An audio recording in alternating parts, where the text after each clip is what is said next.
Dancehall, we need to unite, you know. That's the way forward for the music, not for yourself. Every man boss and every man a star in them own way and them own right, but for the music, it's bigger than us.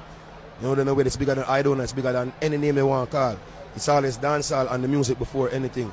You know, so we need to unite. So you even see the vibe with me and Busy and people love it.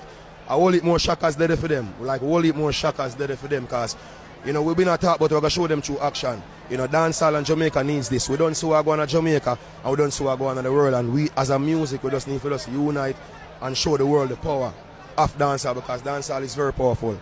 Whole heap of genres of music was created from dancehall, you know, but just through the unity and just to how we live with one another in the industry.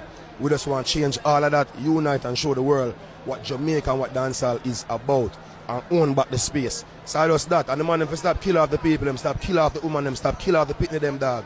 Stop moving like on a sense dog. You see me, we need to wake up dog. A Jamaica that Jamaica.